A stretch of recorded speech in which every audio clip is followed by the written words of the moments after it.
So let's talk about delay in triangle strategy. What does it do and who can do it? And also, how good is it? Okay, so what does it do? So delay is an ability that 3 characters on your team have. Some enemies actually have it too. So if you look at some enemy abilities, you can see here, this enemy can delay. So similar to how you can delay the enemy, they can delay you. So what it does is it moves the affected unit's turn order back. This isn't always the case though, so if you delay something 2 or 3 times in a row, sometimes it like stops doing anything, so it has diminishing returns until that unit, enemy or ally moves again, and then the delay resets. So you can see here, this enemy will have its turn moved from turn 14 to turn 19, so we'll smack him. Also note it does need to hit. And then we have Jens over here, he also has a delay. So you can see here, it moved him by 4 before, and now it's moving him by 2. So, or was it 3? I can't remember. I think it was like 11 to 14 or something. Or no, it was 14 to 18, I believe. All right, so this is now 18 to 20.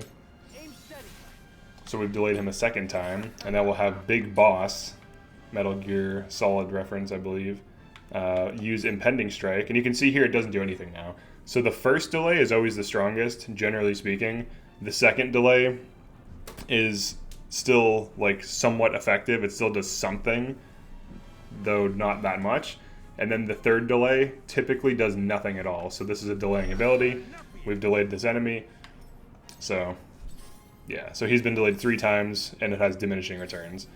So is it any good? It's definitely good because what it lets you do, or what it lets you do is it lets you waste time. It lets you buy time, especially. So like if an enemy is about to kill like one of your units, you can delay that specific enemy in the turn order. You can also use it to delay bosses so they can't use as many abilities or be as aggressive. So let's check out the difference between these 2 enemies, right? So we'll look at their turn order.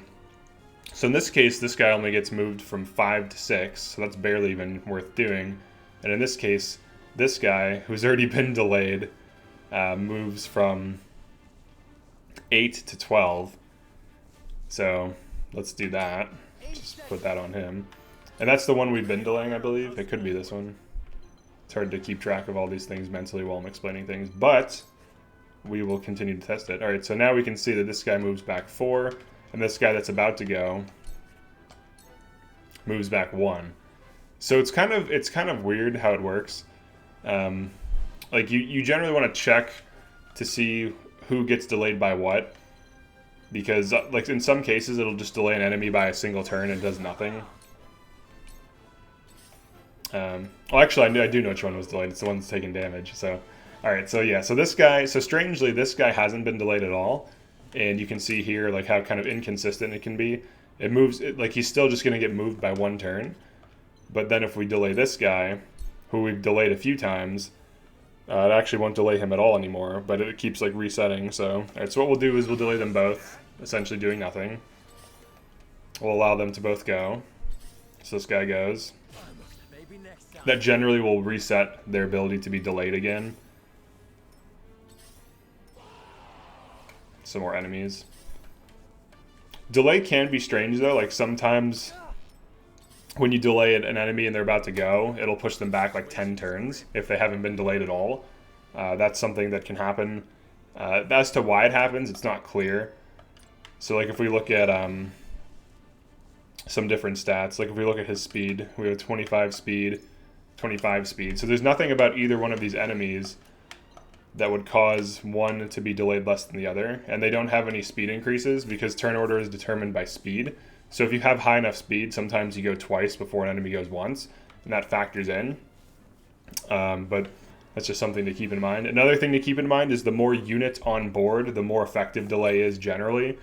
So you can see here there's only a handful of units on board and there's not that many allies, so when you delay something it doesn't get pushed very far back, but this scales with the amount of units, and it also decreases with the amount of units. So if there's fewer units on board, delay will be less effective because there's less turn orders for the game to calculate. But if there's more units on board, it's more potent. So for whatever reason, this enemy is more resistant to delay, but this one is not. So this one, so like before the opposite was true. This one was more resistant and this one was not.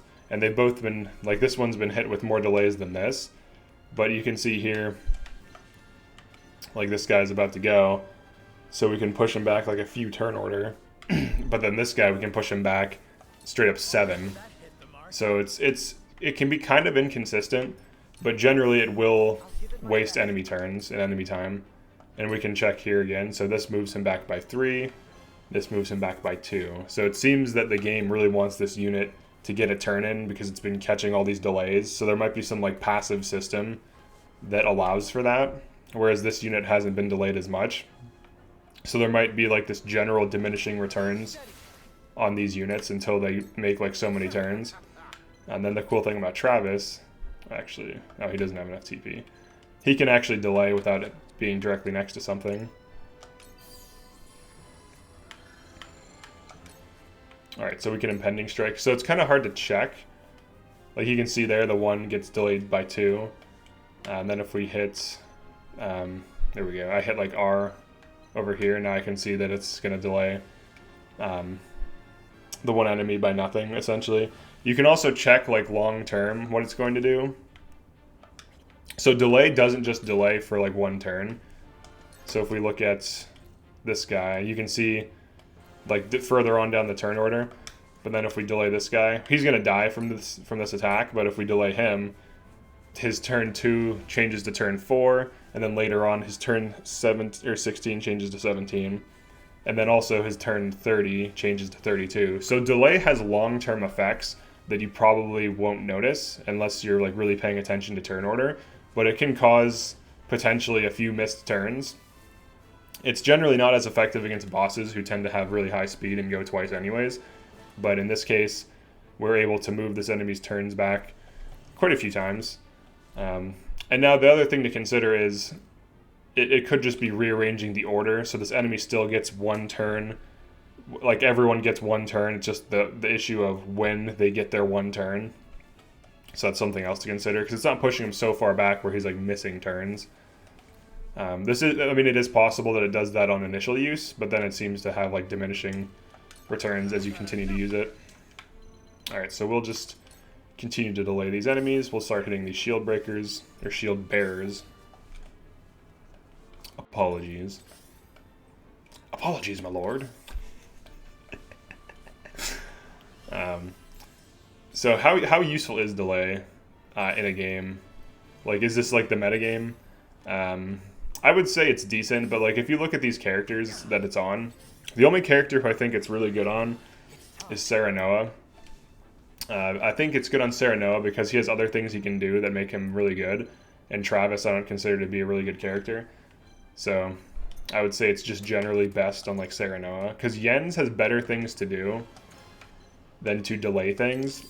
He can just make a trap, which is better than a delay because it's a guaranteed turn waste. So like for example, if I put Jens here, I can delay an enemy, sure, or I can just put a spring trap, and in this case this will knock this enemy off the cliff, delaying him by like 2 to 3 turns guaranteed plus fall damage. So in the case of Jens, delay is not useful at all because he just has 1 TP spring traps, which are objectively better in every way. Then for Serenoa, his kit, he has a bunch of different utility. He can delay things to contribute to shutdown. He can hawk dive to contribute to single target spike. He can sweeping slash to contribute to AoE. He can shielding stance to contribute to tanking, to allow him to like let other units tank. He can use Under Conviction's banner to contribute to battery. So Serenoa has a toolkit that just generally is good. So him being able to just like delay is useful. The reason why I would say Travis isn't that good is because Heavy Smash is kind of annoying to set up, and a lot of his abilities aren't that great. Like Steelback is decent. His Impending Strike is good, but you have to play around it and you have to get enemies lined up, because otherwise it's just like a bad delaying strike, because delaying strike is 1 TP, whereas Impending is 2. And unless you're hitting 3 enemies, or at least 2 enemies, it's just not really worth it. And he doesn't have as much, he has like this whole steal mechanic, but he doesn't have as much utility as Serenoa. As you can see here, in this case, the enemy's about to go, but the delay is 7 turns, which is nice. And then you can see the long-term effects, where it's actually bumping him 8 back in the future, potentially causing him to miss turns. And then you can see here, it like it's almost like random, because like you can see that the first it delays him by 7, then it delays him by 8, and then it delays him by 2. But it does have long-term effects. So delaying an enemy a bunch of times, like at least 2 times in a row, can potentially shave off a turn for them.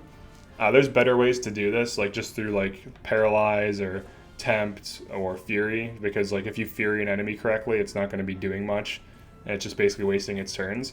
But I would say Serenoa's delay is good, and Travis's is okay if you set it up. But Jens's delay is not really worth running because he has traps that can completely shut enemies down. So let's see if the shield bearer goes. Oh, what the heck? Oh, it hit the wall. He hit the wall. It still wasted his turn though. So like that's better than delay, because that's like a straight up turn waste. But yeah, that's pretty much all there is to delay. It's like a decent shutdown utility. And if you want to use Travis's delay, you're gonna have to line enemies up. Like you can even see here, like this position, like his AoE is useless. Like you need them to be in a row. So you need to have like front lines, you need to have enemies like walling up against your wall, and then Travis just smacking them for delay, which can be useful. And his delay effect is exactly the same. Like all the delay effects are exactly the same. So Serenoa's delay, Travis's delay, Yen's delay, they all have the exact same effect. There is like none of them are stronger than the other, and they will all do the exact same thing, except for Travis's can hit up to 3 targets. So that's another thing to keep in mind. But yeah, that's pretty much it for delay. If you like this video, definitely like the video and subscribe to the channel. We're about to hit 1K subs, which is pretty cool. Definitely drop a comment if you use delay in an interesting way or have any like thoughts on it, or maybe you found something interesting through testing. But that's it for this video. Thanks for checking this out, and I'll see you in the next video.